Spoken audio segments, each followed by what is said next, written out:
Hi everyone, welcome back to my Bible reading channel where my goal is to bring the Word of God to as many people as possible.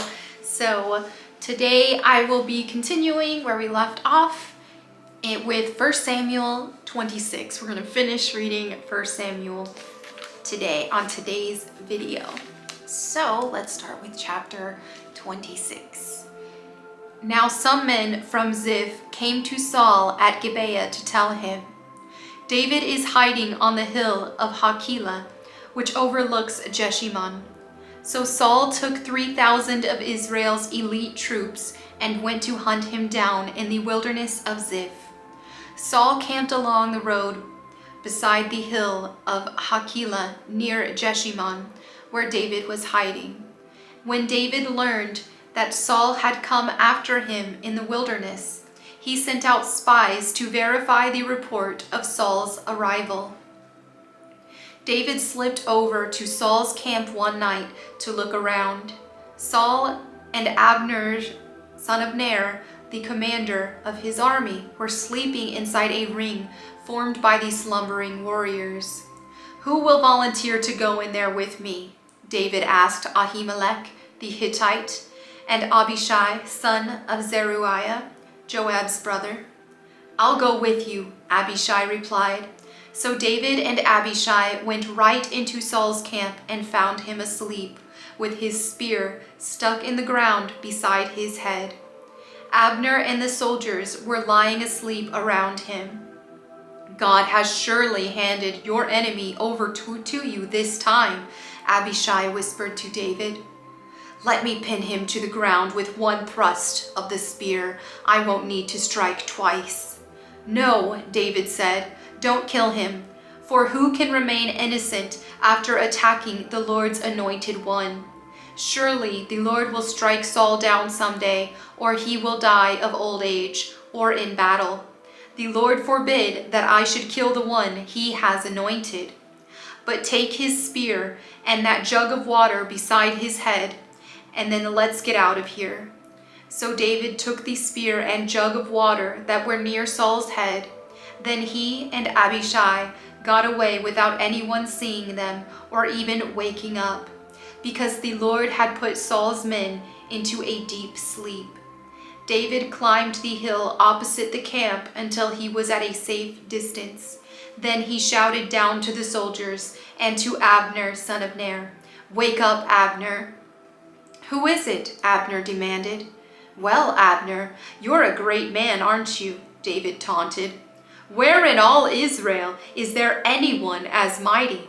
So why haven't you guarded your master, the king, when someone came to kill him? This isn't good at all. I swear by the Lord that you and your men deserve to die because you failed to protect your master, the Lord's anointed. Look around. Where are the king's spear and the jug of water that were beside his head?" Saul recognized David's voice and called out, "Is that you, my son David?" And David replied, "Yes, my lord the king. Why are you chasing me? What have I done? What is my crime? But now let my lord the king listen to his servant. If the Lord has stirred you up against me, then let him accept my offering. But if this is simply a human scheme, then may those involved be cursed by the Lord, for they have driven me from my home, so I can no longer live among the Lord's people. And they have said, 'Go worship pagan gods.' Must I die on foreign soil, far from the presence of the Lord? Why has the king of Israel come out to search for a single flea? Why does he hunt me down like a partridge on the mountains?" Then Saul confessed, "I have sinned. Come back home, my son, and I will no longer try to harm you, for you valued my life today. I have been a fool and very, very wrong." "Here is your spear, O king," David replied. "Let one of your young men come over and get it. The Lord gives his own reward for doing good and for being loyal, and I refuse to kill you even when the Lord placed you in my power, for you are the Lord's anointed one." Now may the Lord value my life, even as I have valued yours today. May he rescue me from all my troubles." And Saul said to David, "Blessings on you, my son David. You will do many heroic deeds, and you will surely succeed." Then David went away, and Saul returned home. 1 Samuel chapter 27. But David kept thinking to himself, "Someday Saul is going to get me. The best thing I can do is escape to the Philistines. Then Saul will stop hunting for me in Israelite territory, and I will finally be safe." So David took his 600 men and went over and joined Achish, son of Maoch, the king of Gath. David and his men and their families settled there with Achish at Gath. David brought his 2 wives along with him, Ahinoam from Jezreel and Abigail, Nabal's widow, from Carmel. Word soon reached Saul that David had fled to Gath, so he stopped hunting for him. One day David said to Achish, "If it is all right with you, we would rather live in one of the country towns instead of here in the royal city." So Achish gave him the town of Ziklag, which still belongs to the kings of Judah to this day. And they lived there among the Philistines for 1 year and 4 months. David and his men spent their time raiding the Geshurites, the Girzites, and the Amalekites, people who had lived near Shur toward the land of Egypt since ancient times. David did not leave one person alive in the village he attacked. He took the sheep, goats, cattle, donkeys, camels, and clothing before returning home to see King Achish. "Where did you make your raid today?" Achish would ask. And David would reply, "Against the south of Judah, the Jerahmeelites and the Kenites."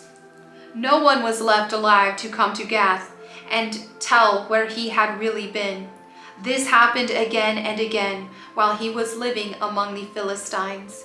Achish believed David and thought to himself, "By now the people of Israel must hate him bitterly. Now he will have to stay here and serve me forever." 1 Samuel chapter 28. About that time the Philistines mustered their armies for another war with Israel. King Achish told David, "You and your men will be expected to join me in battle." "Very well," David agreed. "Now you will see for yourself what we can do." Then Achish told David, "I will make you my personal bodyguard for life." Meanwhile, Samuel had died, and all Israel had mourned for him. He was buried in Ramah, his hometown. And Saul had banned from the land of Israel all mediums and those who consult the spirits of the dead. The Philistines set up their camp at Shunem, and Saul gathered all the army of Israel and camped at Gilboa.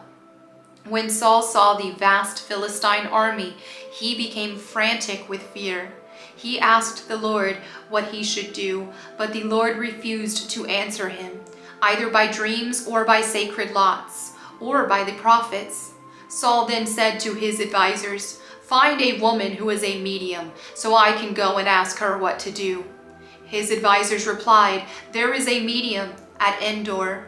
So Saul disguised himself by wearing ordinary clothing instead of his royal robes. Then he went to the woman's home at night, accompanied by 2 of his men. "I have to talk to a man who has died," he said. "Will you call up his spirit for me?" "Are you trying to get me killed?" the woman demanded. "You know that Saul has outlawed all the mediums and all who consult the spirits of the dead. Why are you setting a trap for me?" But Saul took an oath in the name of the Lord and promised, "As surely as the Lord lives, nothing bad will happen to you for doing this." Finally, the woman said, "Well, whose spirit do you want me to call up?" "Call up Samuel," Saul replied. When the woman saw Samuel, she screamed, "You've deceived me! You are Saul!" "Don't be afraid," the king told her. "What do you see?" "I see a god coming up "Out of the earth," she said.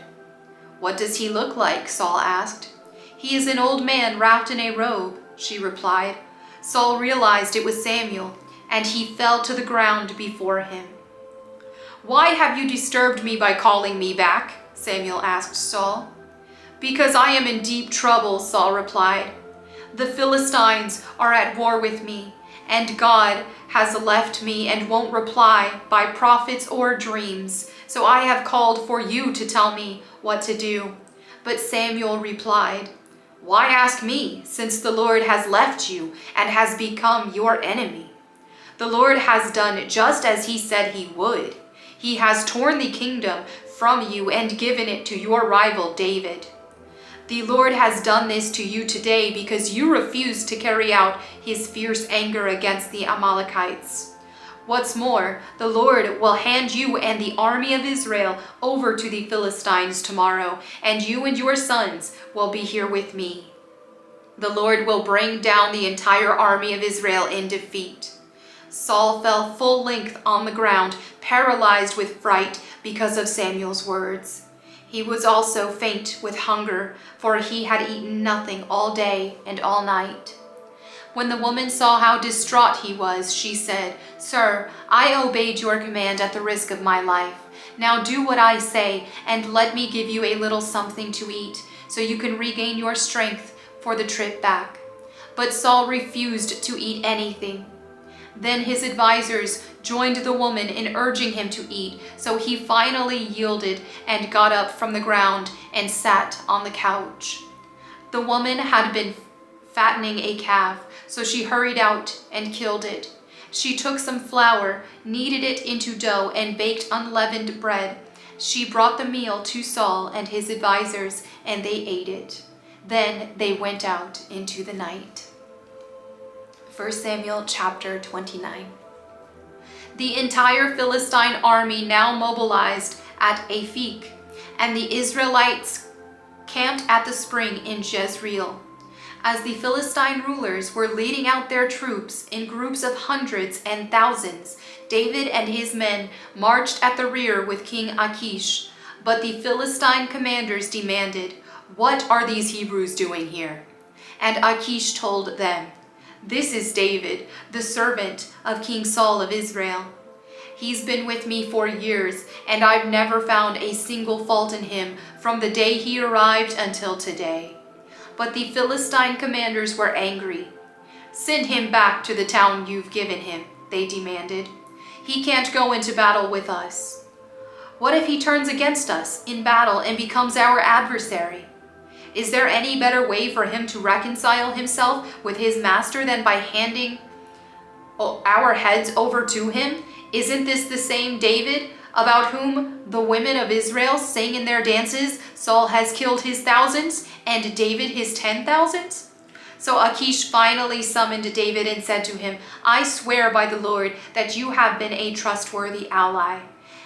I think you should go with me into battle, for I've never found a single flaw in you from the day you arrived until today."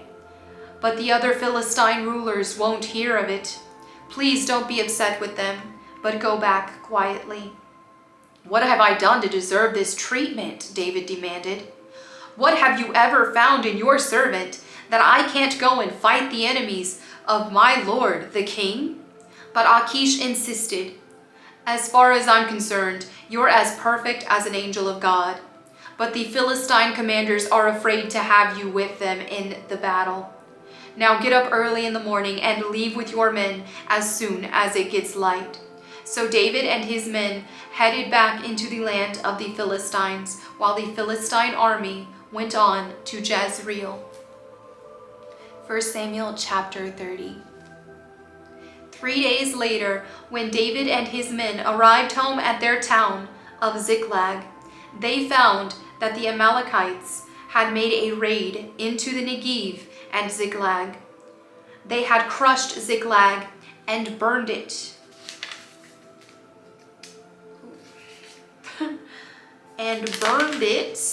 To the ground. They had carried off the women and children and everyone else, but without killing anyone. When David and his men saw the ruins and realized what had happened to their families, they wept until they could weep no more. David's 2 wives, Ahinoam from Jezreel and Abigail, the widow of Nabal from Carmel, were among those captured. David was now in great danger because all his men were very bitter about losing their sons and daughters, and they began to talk of stoning him. But David found strength in the Lord his God. Then he said to Abiathar the priest, "Bring me the ephod." So Abiathar brought it. Then David asked the Lord, "Should I chase after this band of raiders? Will I catch them?" And the Lord told him, "Yes, go after them. You will surely recover everything that was taken from you." So David and his 600 men set out, and they came to the brook Besor. But 200 of the men were too exhausted to cross the brook, so David continued the pursuit with 400 men. Along the way they found an Egyptian man in a field and brought him to David. They gave him some bread to eat and water to drink. They also gave him part of a fig cake and 2 clusters of raisins, for he hadn't had anything to eat or drink for 3 days and nights. Before long his strength returned. "To whom do you belong, and where do you come from?" David asked him. "I am an Egyptian, the slave of an Amalekite," he replied. "My master abandoned me 3 days ago because I was sick.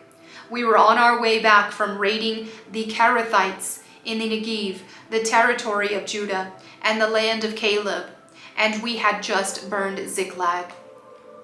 "Will you lead me to this band of raiders?" David asked. The young man replied, "If you take an oath in God's name that you will not kill me or give me back to my master, then I will guide you to them." So he led David to them, and they found the Amalekites spread out across the fields, eating and drinking and dancing with joy because of the vast amount of plunder they had taken from the Philistines and the land of Judah. David and his men rushed in among them and slaughtered them throughout that night and the entire next day until evening. None of the Amalekites escaped except 400 young men who fled on camels. David got back everything the Amalekites had taken, and he rescued his 2 wives. Nothing was missing, small or great, son or daughter, nor anything else, the flocks and herds and his men, nor anything else that had been taken. David brought everything back. He also recovered all the flocks and herds, and his men drove them ahead of the other livestock. "This plunder belongs to David," they said. Then David returned to the brook Besor and met up with the 200 men who had been left behind because they were too exhausted to go with him. They went out to meet David and his men, and David greeted them joyfully. But some evil troublemakers among David's men said, "They didn't go with us, so they can't have any of the plunder we recovered. Give them their wives and children and tell them to be gone." But David said, "No, my brothers, don't be selfish with what the Lord has given us. He has kept us safe and helped us defeat the band of raiders that attacked us. Who will listen when you talk like this? We share and share alike, those who go to battle and those who guard the equipment." From then on, David made this a decree and regulation for Israel, and it is still followed today. When he arrived at Ziklag, David sent part of the plunder to the elders of Judah, who were his friends. "Here is a present for you, taken from the Lord's enemies," he said. The gifts were sent to the people of the following towns David had visited: Bethel, Ramoth Negev, Jatir, Aroer, Sifma, Eshtemoa, Rakal, the towns of the Jerahmeelites, the towns of the Kenites, Hormah, Borashan, Athak, Hebron, and all the other places David and his men had visited. 1 Samuel chapter 31. Now the Philistines attacked Israel, and the men of Israel fled before them. Many were slaughtered on the slopes of Mount Gilboa. The Philistines closed in on Saul and his sons. They killed 3 of his sons, Jonathan, Abinadab, and Malchishua. The fighting grew very fierce around Saul, and the Philistine archers caught up with him and wounded him severely. Saul groaned to his armor-bearer, "Take your sword and kill me before these pagan Philistines come to run me through and taunt and torture me." But his armor-bearer was afraid and would not do it. So Saul took his own sword and fell on it. When his armor-bearer realized that Saul was dead, he fell on his own sword and died beside the king. So Saul, his 3 sons, his armor-bearer, and his troops all died together that same day. When the Israelites on the other side of the Jezreel Valley and beyond the Jordan saw that the Israelite army had fled and that Saul and his sons were dead, they abandoned their towns and fled. So the Philistines moved in and occupied their towns. The next day, when the Philistines went out to strip the dead, they found the bodies of Saul and his 3 sons on Mount Gilboa. So they cut off Saul's head and stripped off his armor. Then they proclaimed the good news of Saul's death in their pagan temple and to the people throughout the land of Philistia. They placed his armor in the temple of the Ashtoreths, and they fastened his body to the wall of the city of Bethshan. But when the people of Jabesh Gilead heard what the Philistines had done to Saul, all their mighty warriors traveled through the night to Bethshan and took the bodies of Saul and his sons down from the wall. They brought them to Jabesh, where they burned the bodies. Then they took their bones and buried them beneath the tamarisk tree at Jabesh, and they fasted for 7 days. And that's it. That's the conclusion for 1 Samuel. Tomorrow we will begin 2 Samuel. So thank you all so much, everybody, for your fellowship and for continuing to listen to me read the Bible and share this fellowship with me and with God. So as always, if you have any prayer requests, feel free to leave them in the comments below so that myself and my prayer team and anyone who reads them can pray for you. I also want to apologize for a little bit of delays in replying to some comments and stuff lately. I haven't been as on point with that on here just because I've just been swamped and so it's just like there's always something to do, but I will be reading comments more as I get a chance to unwind a little bit. But thank you all so much again. I will see you tomorrow. Bye.